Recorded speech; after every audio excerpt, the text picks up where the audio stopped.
Nakon stanke od 2 godine, zahvaljujući zajedničkom trudu brojnih duša koje su posljednjih mjeseci marljivo radile i davale sebe u organizaciju, ostvario se dugo očekivani slavljenički duhovni koncert humanitarnog karaktera Rijeka milosti 3. U gradu na Riječini, u perivoju svetišta Majke Božje Trsatske, veliki broj vjernika, od najmlađih do onih malo starijih, okupilo se kako bi kroz molitvu i pjesmu slavili Boga. Koncert nisu propustili i riječki nadbiskupi, koji su svojim dolaskom potvrdili vrijednost ovog glazbeno-molitvenog, ali i humanitarnog projekta. Organizator događaja bio je Ured za pastoral mladih Riječke nadbiskupije, kojemu su u organizaciji pomogli brojni volonteri, pokrovitelji i donatori. Ovdje je prije svega cilj slaviti Boga. Ovo je slavljenički koncert.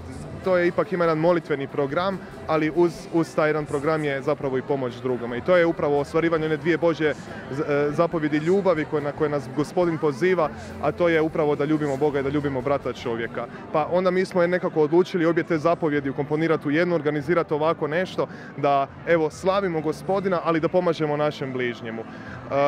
Svake godine imamo nekakvu temu, ove godine tema je crkva i upravo evo kao crkva na sveopćem planu nalazimo se u sinodalnom hodu i evo to je onako izvrsna prilika upravo da ispunjamo ona 3 koraka tog sinodalnog hoda, a to je upravo zajedništvo, sudjelovanje i poslanje. Moto ove godine je sol zemlje i svjetlo svijeta, a upravo evo kad želimo biti sol zemlje i svjetlo svijeta je upravo znači da smo autentični kršćani, a to su kršćani koji ljube Boga i koji ljube brata čovjeka.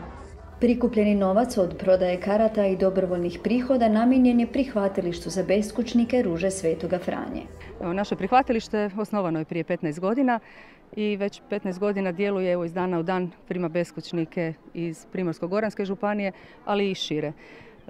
Potrebe su velike, ljudi je sve više bez krova nad glavom, a evo naših 12 muških i 2 ženska mjesta nisu dovoljna za sve ono što je potrebno. Drago nam je da je Ured Riječke nadbiskupije, Ured za mlade, ove godine izabrao Riječko prihvatilište da primi novac ovog humanitarnog koncerta, koji je osim što je humanitarni, evo i slavljenički, i Bogu hvala na tome. Novac će biti upotrebljen evo za sve ono što je najpotrebnije. Najprije za poboljšanje uvjeta života, jer naše prihvatilište zaista nema najkvalitetnije uvjete za život tih ljudi. Biće novac uložen u radionice, kreativne radionice kojima se oni evo ispunjavaju svoj dan i kako uspijevaju dati smisao svom danu. A mislim da će evo i većina tih sredstava biti namijenjena za ono najosnovnije, za njihovu prehranu, jer mi u stvari i doručak i večeru nemamo baš riješenu, tako da nažalost evo najelementarnije one potrebe će biti zadovoljene. Marijansko svetište ugostilo je neke od najpoznatijih imena hrvatske kršćanske glazbe.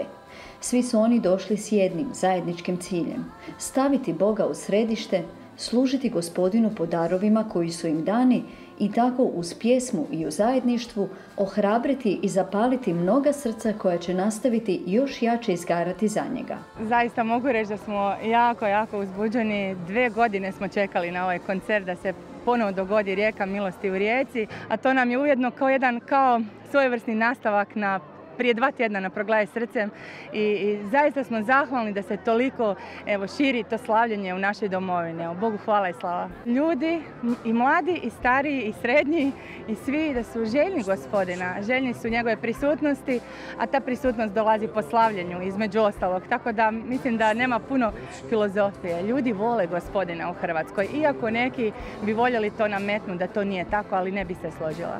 Ono što je meni bilo jako bitno za nas, cjelokupan sastav izvođača, da budemo u jednom zajedništvu i zapravo od početka Rijeke milosti smo propagirali takav jedan stav zajedništva, znači gdje nema posebnog najavljivanja i izlaženja na pozornicu, nego smo svi kao jedan slavljenički tim, eto, tako da u tom duhu želimo biti. Imali smo sada i misu prije koncerta, pomolili smo se za organizaciju, za sve da protekne kako se spada. Evo i stvarno se nadamo, evo, kažem, ako bar jedno srce dotaknemo, već smo puno napravili. Evo, da. I ponavljamo sa psalmistom da su djela tvoja predivna. S obzirom da sam bila na prve dvije rijeke milosti, ovo je treća, evo, naravno da mi je želja doći vidjeti kako će ta treća izgledati. Već dugo se nisu održavali razne koncerti zbog pandemije koja je bila, tako da ovo je jedan veliki čarovan trenutak za doći među toliko mladih ljudi i doći na koncert rijeke milosti. Vjerujem da će ovo biti isto tako jedan prekrasan molitveni koncert i da će zaista okupiti nas, sve naš mlade, u zajedništvo i u molitvu i eto tako da neka bude samo na slavu Boga i to je to, ništa više. Osjećam onako neki obiteljski duh, neku toplinu, radost, mir i ljubav, prije svega slavimo Boga i još sam zajedno došla s obitelji, tako da evo, zajedno s obitelji mogu raditi ono što volim i biti tu za ono koga volim. Upravo kako bi se ostvario molitveno-slavljenički duh, ovaj događaj bio je bogat sadržajem. Od slavljenja, pjesme, molitve i meditacije, a najdirljiviji trenutak bio je izlaganje presvetog oltarskog sakramenta i paljenje svječica koje su vizualizirale da ovaj grad i ova naša domovina želi biti po uzoru na Krista, sol zemlje i svjetlo svijeta. Realizacija koncerta ne bi bila moguća bez pomoći svih koji su se na bilo koji način uključili i tome doprinijeli. Velečasni Ivan Seletković i sestra Mirjam Jerković na kraju su zahvalili svima koji su svojim vremenom i srcima na bilo koji način pomogli, kao i svima koji su došli i poduprli ovaj događaj te pomogli da rijeka milosti poteče gradom na Riječini. Svjetlost Božju primaš od drugih i daruješ drugima. Donosiš svjetlost Kristovu u ovom svijetu. Obasjavaš lice ovoga grada. Pomažeš potrebitima da zablista slika Božja u njima.